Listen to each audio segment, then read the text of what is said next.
दोस्तों, एक ऑटो वाला 15 दिन तक एक भिखारी बुजुर्ग को खाना खिलाता रहता है। लेकिन 15 दिन बाद वो कुछ ऐसा कहता है जिसे सुनने के बाद उस ऑटो वाले को अपने कानों पर विश्वास नहीं होता और वह सोच विचार में पड़ जाता है। क्या यह सही होगा या यह बुजुर्ग व्यक्ति गलत बोल रहा है? इसके बाद वह बुजुर्ग व्यक्ति को अपने घर ले जाता है और जब अगले दिन उसकी बात की जांच पड़ताल करता है तो उसकी आंखें फटी की फटी रह जाती हैं कि जिसे वह भिखारी समझकर खाना खिला रहा था, वह तो एक करोड़पति व्यक्ति है। कौन था वह बुजुर्ग और किस वजह से वह भिखारियों की तरह रह रहा था? दोस्तों, पूरी सच्चाई के बारे में जानने के लिए वीडियो को अंत तक जरूर देखें। दोस्तों, कहानी शुरू करने से पहले आपसे बस एक छोटी सी रिक्वेस्ट। आप मेरी वीडियो कहाँ से देख रहे हैं? Delhi, Mumbai, UP, Bihar, Kolkata, Dubai, London या अमेरिका से? कमेंट में अपना नाम और शहर जरूर लिखें। आपके कमेंट पढ़कर बहुत खुशी मिलती है। वीडियो को अंत तक जरूर देखें क्योंकि आज की कहानी से आपको एक खास सीख मिलेगी। और हाँ, चैनल को सब्सक्राइब करना मत भूलिए। चलिए, अब बिना देरी के कहानी शुरू करते हैं। झारखंड के अंदर एक बेहद ही गरीब परिवार रहा करता है। परिवार के अंदर माता पिता और दो उनके बच्चे हैं। परिवार के मुखिया का नाम सोहन लाल होता है और सोहन लाल ऑटो चलाकर अपने परिवार का गुजर बसर कर रहा है। परिवार की बड़ी बेटी जिसका नाम रागिनी होता है, वह अभी 10वीं क्लास में पढ़ा करती है और उसका सपना है कि वह पढ़ लिख कर एक बहुत बड़ा डॉक्टर बनना चाहती है और वह अपने पिता से बार बार इस बारे में कहा करती है। छोटा लड़का जो कि अभी 6ठी क्लास में है, उसका नाम राजन होता है। परिवार के अंदर भले ही गरीबी हो, लेकिन वह लोग हंसी खुशी अपना जीवन व्यतीत कर रहे थे और एक दूसरे के लिए प्यार काफी ज्यादा था। कामिनी घर को चलाया करती, छोटे छोटे पैसों को इकट्ठा किया करती और अपने बच्चों को पढ़ाई लिखाई करवा रही थी। लेकिन यहाँ पर जो सोहन लाल होता है, उसकी इच्छा के हिसाब से उसके बच्चे पढ़ाई नहीं कर रहे थे क्योंकि वह अपने बच्चों को एक बहुत ही अच्छे स्कूल में पढ़ाना चाहता था। लेकिन पैसों की कमी की वजह से उसे साधारण से स्कूल में उनको भेजना पड़ता है। लेकिन फिर भी वह सभी लोग हंसी खुशी अपना जीवन व्यतीत कर रहे थे और कोई भी कैसी भी दिक्कत नहीं थी। तभी एक दिन सोहनलाल जब एक सवारी को लेकर एक एरिया में जाता है, झारखंड के अंदर ही, तो वहां पर आने में उसे लेट हो जाता है और लंच का समय हो गया था। उसके बाद सोहनलाल अपनी डिग्गी से अपना लंच निकालता है और वहीं पर साइड में ऑटो को लगाकर लंच करने लगता है। जहां पर वह लंच कर रहा था, उससे थोड़ी दूर एक पेड़ होता है और उस पेड़ के नीचे एक बुजुर्ग व्यक्ति बैठा हुआ था जिसके फटे पुराने मैले कुचले कपड़े और देखने से वह बिल्कुल भिखारी लग रहा था। अब सोहनलाल जहां पर बैठकर खाना खा रहा था, वहां से वह भिखारी उसे साफ साफ देख रहा था और सोहनलाल को भी वह भिखारी साफ साफ दिख रहा था। इसके बाद जब भिखारी को वह अपनी तरफ देखता हुआ देखता है तो उसे कहने लगता है कि बाबा, क्या आप भी खाना खाओगे? तो उसके बाद वह भिखारी हमेशा सर हिलाता है और यहाँ पर जो सोहनलाल होता है, अपने खाने को ले जाकर उस भिखारी को दे देता है और कहता है कि यह लो बाबा, आप खाना खा लो और कोई भी दिक्कत नहीं है। इसके बाद वो भिखारी खाना खाने लगता है और यहाँ पर जो सोहनलाल होता है, अपनी पानी की बोतल को भी उसी को पानी पीने के लिए दे देता है। वहीं पर बैठकर जब वह खाना खा लेता है तो उससे पूछता है कि बाबा, आप कौन हो और यहाँ पर क्या कर रहे हो? तो यहाँ पर जो वह भिखारी होता है, वह एक अजीब सी बात कहता है। कहता है कि मैं तो मुंबई का रहने वाला हूँ और वहां से आकर यहाँ पर ना जाने कैसे आ गया और मुझे कुछ भी नहीं पता। इस बात को सुनकर वह उससे और भी बात करता है, लेकिन जब थोड़ी देर तक सोहनलाल उससे बात करता है तो उसे महसूस हो जाता है कि इस बाबा के दिमाग में कोई ना कोई चक्कर है। लेकिन फिर भी जो सोहनलाल होता है, वह उसके पास बैठता है और बैठने के बाद उससे अलग अलग तरह की बातें करने लगता है। बातें काफी देर तक होती हैं और उसके बाद सोहनलाल अपना ऑन्टो लेकर वहां से चला जाता है। आज का दिन तो जैसे तैसे बीत जाता है, लेकिन उस भिखारी की शक्ल को देखने के बाद सोहनलाल को बार बार उसका चेहरा याद आ रहा था क्योंकि उस चेहरे को देखने के बाद लग रहा था कि इस चेहरे के पीछे बहुत सारे राज छुपे हैं। इसी वजह से जब दूसरे दिन सोहनलाल अपने घर से निकलता है तो अपनी पत्नी से कहता है कि ऐसा करना, मेरे लिए आज एक्स्ट्रा खाना रख देना क्योंकि मुझे एक बुजुर्ग व्यक्ति मिला है, उसको भी मैं खाना खिला दूंगा। इस बात को सुनकर पत्नी उससे कुछ कहने ही वाली थी, लेकिन तभी सोहनलाल कहता है कि कोई बात नहीं, कुछ भी नहीं होता और तुम एक्स्ट्रा खाना रख देना। पत्नी उसकी बात मानकर उसके टेबल में एक्स्ट्रा खाना रख देती है और इसके बाद सोहनलाल फिर से अपना ऑटो रिक्शा लेकर मार्केट में चला जाता है और इधर से उधर सवारियों को पहुंचाने लगता है। जैसे ही लंच का समय आता है, तो अचानक से उसे उस बुजुर्ग व्यक्ति की याद आती है, जो कि उस पेड़ के नीचे बैठा हुआ था। और इसके बाद जो सोहनलाल होता है, वहां से अपना रिक्शा लेकर उसी जगह पर चला जाता है, क्योंकि वह जगह यहाँ से लगभग 3 किलोमीटर दूर थी। ज्यादा दूर नहीं थी, और वह चाहता था कि उस बुजुर्ग व्यक्ति को अपने हाथों से खाना खिलाए, क्योंकि उसकी शक्ल को देखकर लग रहा था कि उसे अच्छे से खाना नहीं मिला करता है। इसके बाद जो सोहनलाल होता है, वह वहां पर पहुंच जाता है और वहां पर जाने के बाद उस बुजुर्ग व्यक्ति को ढूंढने लगता है। आज वह बुजुर्ग व्यक्ति यहाँ से लगभग 100 मीटर दूर एक और पेड़ की छांव में बैठा हुआ था। दोपहरी के समय में पेड़ की छांव में बैठा था, और सोहनलाल फिर से अपने ऑटो को ले जाकर वहीं पर लगा देता है और वहां पर जाकर फिर से उसे खाने के लिए पूछने लगता है। बुजुर्ग व्यक्ति फिर से हमेशा की तरह सर हिलाता है और सोहनलाल फिर से अपने खाने में से निकालकर उसके लिए खाना रख देता है। और यहाँ पर बुजुर्ग व्यक्ति बड़े ही चाव से और शालीनता के साथ उस खाने को खाने लगता है। यहाँ पर जो सोहनलाल होता है फिर से उससे बात करता है, लेकिन बातों के दौरान वह उलझुल बातें कर रहा था। इससे जो सोहनलाल होता है, वह अपने दिल की बातें शेयर करने लगता है कि बाबा, मेरा परिवार काफी ज्यादा परेशान है, लेकिन मैं करूं तो क्या करूं, क्योंकि इस ऑन्टो से थोड़ी कमाई हुआ करती है और मैं अपने बच्चों को अच्छे से स्कूल में पढ़ाना चाहता हूँ। चूंकि सोहनलाल को लग रहा है कि इसके दिमाग में कुछ गड़बड़ है, तो वह अपने दिल की सारी बातें उससे शेयर कर लेता है और अपने घर की सारी समस्याओं को रख देता है। वह बुजुर्ग व्यक्ति उसकी सारी समस्याओं को सुनता रहता है, लेकिन किसी भी बात का कोई तर्क वितर्क नहीं करता है। थोड़ी देर बाद सोहनलाल वहां से चला जाता है। अब यह सिलसिला रोज रोज का हो गया था, और धीरे धीरे सोहनलाल लगातार 15 दिन तक उसे खाना देने के लिए आता रहता है। वह बुजुर्ग व्यक्ति भी उसे अच्छी तरह से पहचानने लगा था। जैसे ही 16वें दिन सोहनलाल उसके लिए खाना लेकर आता है, तो यहाँ पर बुजुर्ग व्यक्ति एकदम से उसे अच्छी तरह से बात करता है और कहता है कि बेटा सोहनलाल, कैसे हो तुम? ठीक तो हो ना? इस बात को सुनकर सोहनलाल हैरान हो जाता है, क्योंकि आज तक वही उससे आकर खाने के लिए पूछा करता था, लेकिन आज पहली बार इस बुजुर्ग व्यक्ति ने उससे उसका हालचाल पूछा। वह कहता है कि बाबा, मैं तो ठीक हूँ, लेकिन आप सुनाओ, आप कैसे हो? बुजुर्ग कहता है कि बेटा, मैं भी ठीक हूँ, ले आए खाना मेरे लिए। इसके बाद सोहनलाल खुशी खुशी उसको खाना देता है, और खाना देने के बाद रोज की तरह आज भी बात करने लगता है। लेकिन आज बातों के दौरान बुजुर्ग व्यक्ति उससे कहता है कि बेटा, तुम मेरे बारे में क्या जानते हो? तो सोहनलाल कहता है कि बाबा, आपने तो मुझे कभी कुछ सही सही बताया ही नहीं। कभी आप दिल्ली के बनते हो, कभी मुंबई के बनते हो, कभी कोलकाता के, कभी कहते हो कि वहां पर मेरा बहुत बड़ा मकान है। इसके बाद बुजुर्ग व्यक्ति कहता है कि बेटा, आज मैं तुम्हें अपने बारे में सब कुछ सच बताना चाहता हूँ, और अगर हो सके तो तुम मुझे मेरे घर तक पहुंचा दो, क्योंकि मैं इस तरह से रहने के लायक बिल्कुल भी नहीं बना हूँ। शायद मुझे कुछ हो गया था, इसी वजह से मेरी ये हालत हो गई है। इस बात को सुनकर सोहनलाल को फिर से लगता है कि बुजुर्ग व्यक्ति कहानी बना रहा है, लेकिन आज उसके हाव भाव पूरी तरह से बदले हुए थे। इसलिए वह पूछने लगता है कि बताओ बाबा, आप क्या बताना चाहते हो? इसके बाद बुजुर्ग व्यक्ति बताता है कि बेटा, मेरा नाम कमल है और मैं फलाने गांव का रहने वाला हूँ। अब जिस गांव के बारे में उसने बताया, वह गांव यहाँ से लगभग 40 किलोमीटर दूर था, और उसके बारे में सोहनलाल को भी पता था। इसके बाद वह पूछने लगता है कि बाबा, सच में? कहीं रोज की तरह आप मजाक तो नहीं कर रहे? तो बुजुर्ग व्यक्ति कमल कहता है कि नहीं बेटा, मैं मजाक नहीं कर रहा। अगर तुम्हें विश्वास नहीं है तो तुम मेरे साथ मेरे गांव चलो। वहां तुम्हें मेरा बहुत बड़ा घर भी मिल जाएगा, और मेरे पास ढेर सारी जमीन भी है।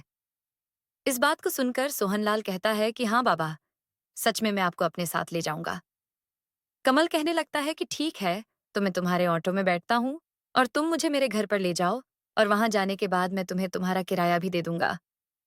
अब ये बात सोहनलाल के लिए बिल्कुल अलग थी, क्योंकि अब तक उसने कभी भी ऐसी बात नहीं कही थी, और आज पहली बार वह ऐसी बात कर रहा था। इसके बाद सोहनलाल कहता है कि बाबा, अभी तो दिन में मुझे काम करना है और रात के समय सफर करना ठीक नहीं होता। मैं ऐसा करता हूँ कि अभी तो दिन में काम कर लूंगा, रात को आप मुझे यहीं पर मिलना। मैं आपको अपने घर ले जाऊंगा, और फिर हम अगले दिन सुबह सुबह आपके गांव के लिए निकल जाएंगे। ऐसा कहकर वह फिलहाल उसे मना कर देता है, और बुजुर्ग व्यक्ति कमल भी उसकी इस बात को समझता है और कहता है कि ठीक है बेटा, अगर ऐसी बात है तो तुम बेशक चले जाओ, लेकिन शाम को जरूर आना। मैं यहीं पर तुम्हारा इंतजार करूंगा। ऐसा कहकर कमल ने उसे भेज दिया और सोहनलाल अपने ऑटो को लेकर निकल जाता है।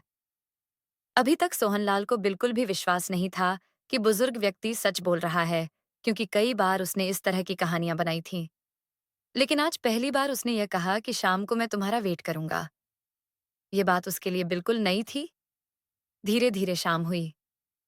शाम के समय जब सोहनलाल अपने घर जाने की तैयारी कर रहा था, तो अचानक उसे कमल का ख्याल आया और वह सोचने लगा कि चलो एक बार जाकर देख ही लेता हूं। वैसे तो कोई उम्मीद नहीं है कि वह वहां मिलेगा, क्योंकि उसके दिमाग में प्रॉब्लम है और इतनी जल्दी ठीक होना मुश्किल है। ये सोचकर वह अपने ऑटो को लेकर उस जगह पर पहुंच जाता है। वहां बुजुर्ग व्यक्ति कमल उसकी राह देख रहा था। जैसे ही सोहनलाल का ऑटो उसे आता हुआ दिखा, वह तुरंत चलकर सड़क पर आ जाता है और यह देखकर सोहनलाल पूरी तरह हैरान हो जाता है। इसके बाद वह कमल को अपने ऑटो में बिठा लेता है और घर की तरफ ले जाता है। इसके बाद सोहनलाल बाबा को लेकर अपने घर चला जाता है। लेकिन जैसे ही उसकी पत्नी उसके साथ एक बुजुर्ग व्यक्ति को देखती है, तो वह समझ जाती है कि यह वही भिखारी है जिसको यह खाना खिलाया करता था और अब इसे अपने साथ ले आए हैं और शायद घर में ही रखेंगे, क्योंकि सोहनलाल काफी ज्यादा दयावान था और वह कई बार बुजुर्ग लोगों को घर लाने के लिए कहा करता था। लेकिन उसकी पत्नी उसे डांट दिया करती और कहा करती कि घर के अंदर वैसे ही खाने पीने के सामान की कमी है और ऊपर से आप किसी और को भी ले आओ तो फिर हमारा समय कैसे व्यतीत होगा। ऐसा कहकर वह उसे रोक दिया करती थी। लेकिन आज तो पति ने उससे पूछा भी नहीं था और एक बुजुर्ग को अपने साथ ले आया था। इसके बाद वह अपनी पत्नी से कहता है कि देखो बाबा आए हैं, इनके लिए अच्छे से खाना बनाओ और इनको खाना खिलाना है। पत्नी गुस्से भरी शक्ल को लेकर किचन में चली जाती है और खाना बनाने लगती है। यहाँ पर जो बुजुर्ग व्यक्ति होता है कमल, वह बाहर हॉल में पड़ी हुई कुर्सी पर बैठ जाता है और बैठकर खाना आने का इंतजार करने लगता है। थोड़ी देर में पत्नी खाना बनाकर ले आती है और दोनों को खाना खाने के लिए दे देती है। दोनों खाना खा लेते हैं और खाना खाने के बाद सोहनलाल कमल के रुकने का इंतजाम करता है। जब वह उसे आराम करने के लिए बोलता है तो कमल कहता है कि बेटा, मेरी हालत तो देखो, इस तरह से मैं आराम कैसे करूंगा। पहले मुझे नहाना धोना है और नहा धोकर मैं आराम करूंगा। इस बात को सुनकर सोहनलाल और भी ज्यादा हैरान होता है, लेकिन उसके बाद वह उसे नहाने के लिए एक जगह बता देता है और वहां पर कमल अच्छी तरह से नहाता है। नहाने के बाद सोहनलाल उसको कुछ पुराने कपड़े लाकर दे देता है और उनको पहनकर कमल अब आराम से बिस्तर में आराम करने लगता है। धीरे धीरे रात बीत जाती है, लेकिन रात के समय सोहनलाल की पत्नी उससे लड़ाई करने लगती है। कहती है कि तुमने यह क्या कर दिया, मुझसे बिना पूछे इसे घर पर क्यों ले आए। इसके बाद वह अपनी पत्नी को समझाता है और कहता है कि कामिनी, मुझे लगता है कि बाबा को सब कुछ याद आ गया है और अगर यह अपने घर तक पहुंच जाएंगे तो बड़ा ही अच्छा रहेगा, क्योंकि इन्होंने मुझसे कहा था कि तू मुझे मेरे घर तक पहुंचा दे। मेरा बहुत बड़ा घर है और वहां पर ढेर सारी जमीन जायदाद है। अगर यह अपने घर तक पहुंच जाएंगे तो एक इंसान की जिंदगी तो संवर जाएगी और तू इस बात के लिए नाराज बिल्कुल भी मत हो। पत्नी थोड़ी देर तक गुस्सा करती है, लेकिन बाद में वह भी मान जाती है। जैसे ही दूसरे दिन सुबह होती है तो सुबह सुबह सोहनलाल कमल को जगाता है और जगाने के बाद अपने ऑटो में बिठाकर उस गांव की तरफ चल देता है, क्योंकि जल्दी से अगर वह उसे वहां पर छोड़ आएगा तो उसके बाद उसे अपना काम भी करना है, क्योंकि अगर वह कमाएगा नहीं तो परिवार कैसे चलेगा। धीरे धीरे सफर तय होता है और सफर तय करने के बाद दोनों उस गांव में पहुंच जाते हैं जिस गांव का कमल अपने आप को बता रहा था। यहाँ पर जाने के बाद कमल के चेहरे पर एक अलग सी खुशी होती है और जैसे ही वह गांव के अंदर प्रवेश करता है तो गांव के कुछ लोग उसे पहचानने लगते हैं और उसकी तरफ अजीब निगाहों से देखने लगते हैं। धीरे धीरे कमल सोहनलाल के ऑटो को लेकर उस हवेली पर पहुंच जाता है जिसको वह अपनी बता रहा था। यहाँ पर सोहनलाल जैसे ही उस हवेली को देखता है तो उसकी आंखें फटी की फटी रह जाती हैं, क्योंकि हवेली काफी ज्यादा आलीशान है और ज्यादा पुरानी नहीं दिखाई दे रही थी। इस हवेली के अंदर कुछ लोग भी रह रहे थे और जैसे ही सोहनलाल वहां पर ऑटो रोकता है तो कमल ऑटो से उतरता है और उतरने के बाद दंदनाते हुए हवेली के अंदर चला जाता है। जैसे ही वह अंदर जाता है तो हवेली के अंदर जितने भी लोग होते हैं वह एकदम से कमल को पहचान लेते हैं और कहने लगते हैं कि कमल, तुम कहाँ थे? पता है तुम्हें हमने कितना ढूंढा। दरअसल इस हवेली के अंदर उसके भाई बसे हुए थे। तभी कमल उनसे कुछ भी बात नहीं करता है और सीधा अपनी हवेली को अंदर से देखने लगता है। देखने के बाद उसे सब कुछ ठीक लगता है और वह सोहनलाल को भी अंदर आवाज लगाता है। इसके बाद सोहनलाल अंदर जाता है और हवेली को अंदर से देखकर और भी ज्यादा हैरान हो जाता है, क्योंकि इसके अंदर काफी महंगी चीजें हैं, जो महंगी चीजें सोहनलाल ने शायद अपनी जिंदगी में अभी तक नहीं देखी हैं। यहाँ पर कमल अपने भाइयों पर चिल्लाने लगता है और कहता है कि मुझसे पीछे मेरी हवेली पर ही कब्जा कर लिया। बिल्कुल भी ये नहीं सोचा कि भाई कहाँ चला गया होगा। इसके बाद भाई अपनी सफाई देने लगते हैं। कहते हैं कि भाई हमने तो तुम्हें ढूंढा था। लेकिन कमल कहता है कि अगर तुम ढूंढना चाहते तो ऐसा कौन सी चीज है जो इंसान को इंसान ढूंढ ना सके। तुम चाहते तो हर जगह जाकर देख सकते थे और मुझे ढूंढ सकते थे। लेकिन तुम्हें तो लग रहा होगा ना कि अब चला गया है तो पूरी प्रॉपर्टी हमारी हो जाएगी। निकल जाओ मेरे घर से। उसी के उसी दिन कमल अपने भाइयों को खदेड़ देता है और उस हवेली के अंदर खुद अपना साम्राज्य जमा लेता है। अब कमल लाल के जो भाई होते हैं अपना मुंह नीचे की तरफ करते हैं और वहां से चुपचाप निकलने लगते हैं। इधर सोहन लाल खड़ा खड़ा देख रहा है और देखने के बाद अब कमल के पास आता है और कहता है कि बाबा ये क्या किया आपने? आपके भाई तो हैं, इनको यहाँ पर रह लेने दो। लेकिन तभी कमल कहता है कि बेटा ये मेरे भाई नहीं है। इन लोगों ने मेरे साथ बहुत ही गलत किया है और इनकी वजह से मेरी वह हालत हुई थी जिस हालत में मैं तुम्हें मिला था। अब सोहनलाल को कुछ भी समझ में नहीं आता है और वह कहने लगता है कि बाबा क्या हुआ था और कैसे कैसे हुआ था। अब पूरी बात को मुझे बताओ। तो उसके बाद कमल उसे अब सब कुछ याद आ गया है और पूरी बातें उसके दिमाग में हैं। वह कहने लगता है कि बेटा, आज से लगभग 3 साल पहले मैं अपनी बेटी के साथ इस घर के अंदर आराम से रहा करता था। लेकिन तभी अचानक से मेरी बेटी ने किसी से प्रेम विवाह कर लिया था और उसके बाद जब बेटी उसके साथ भाग गई थी तो मेरे भाइयों ने मुझे मानसिक रूप से टॉर्चर किया और बार बार मुझे ताना मारा कि देखा, बेटी ने नाक कटवा दी। बड़ा आया था इसे पढ़ाने लिखाने वाला, और देख तेरे साथ क्या कर दिया। ये बातें मुझसे सहन नहीं होती थीं और इसके बाद मैं इस बात को गहन सोच विचार करने लगा। मेरे घर में मेरी बेटी के अलावा मेरा कोई भी नहीं था और जब बेटी यहाँ से चली जाती है तो अकेलापन मुझे काटने लगता है और धीरे धीरे मैं डिप्रेशन में जाने लगता हूँ।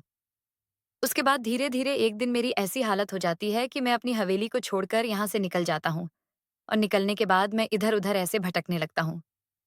मुझे खूब याद था कि मेरी हवेली भी है, लेकिन कभी भी मेरा यहाँ पर आने का मन नहीं किया और मुझे लगा कि यूं ही भटकता रहूं और कोई भी दिक्कत नहीं है। मैं कई जगह पर ऐसे भटकता रहा और भटकते भटकते एक दिन तुम मुझे दिखाई दे गए और जब मैंने तुम्हारी तरफ देखा तो तुमने मुझे खाने के लिए पूछा और इसी पल के बाद मुझे अलग सी बातें महसूस होने लगीं, क्योंकि उस दिन जब तुमने मुझे खाना खिलाया था और खाना खिलाने के बाद जब तुम मेरे पास बैठकर मुझसे अपनी समस्याएं बता रहे थे, तो इन समस्याओं को सुनने के बाद मेरे दिमाग में अलग अलग तरह के विचार उठने लगे और धीरे धीरे जैसे 15 दिन तक तुम मेरे साथ बैठकर खाना खाते हो और मुझे खाना खिलाते हो तो मेरा दिमाग पूरी तरह से बदल जाता है और उसके बाद ही मैंने तुम्हें यह सब कुछ बताया था। इस बात को सुनकर सोहनलाल को बड़ी हैरानी होती है और वह कहने लगता है कि बाबा, मुझे तो अब भी यह सपना सा लग रहा है कि आप जिस तरह से वहां पर रहा करते थे, लगता नहीं था कि आपके पास इतना बड़ा मकान होगा। तो उसके बाद कमल कहता है कि बेटा, ये मकान ही नहीं, मेरे पास जमीन भी अच्छी खासी है और चल, मैं तुझे अपनी जमीन दिखाता हूँ। इसके बाद सोहनलाल और कमल दोनों ऑटो में बैठते हैं और वहां से सीधा उस जगह पर चले जाते हैं जहां पर कमल की जमीन है और यहाँ पर कम से कम उसके पास 25 से 26 एकड़ जमीन थी, जो कि पूरी की पूरी एक साथ थी और वहां पर एक छोटा सा फार्म हाउस भी बना हुआ था। इन सभी चीजों को देखकर सोहनलाल की आंखें फटी की फटी रह जाती हैं और वह बहुत कुछ इन सभी चीजों के बारे में सोचने लगता है। उसके बाद कमल लाल उससे काफी देर तक बातें करता है और बातों के दौरान ही कहने लगता है कि बेटा, मैं तुमसे एक बात कहना चाहता हूँ। सोहनलाल पूछता है कि बाबा बताओ, आपको क्या कहना है? तो वह कहता है कि बेटा, तू शहर में रहा करता है, वहां पर तेरा छोटा सा मकान है, तो मैं चाहता हूं कि तुम अपने परिवार को लेकर यहाँ पर आ जाओ, क्योंकि मुझे पता है तेरी सारी समस्याओं के बारे में, और तुम अगर यहाँ पर रहोगे तो तुम्हारे परिवार की सारी जिम्मेदारियों को मैं उठा लूंगा। तुम्हें केवल मेरी देखरेख करनी होगी और मेरी जमीन को देखना होगा। क्योंकि तुम्हारा व्यवहार मुझे सबसे अच्छा लगा और इससे आगे तुम्हें बिल्कुल भी मेहनत मजदूरी नहीं करनी पड़ेगी। अब पहले तो सोहनलाल इस चीज के लिए मना करता है, लेकिन जब कमल बार बार इस बात के लिए रिक्वेस्ट करता है, तो उसके बाद सोहनलाल भी इस बात के लिए मान जाता है और वह दूसरे ही दिन वहां से अपनी पत्नी और बच्चों को लेकर सीधा वहां पर शिफ्ट हो जाता है।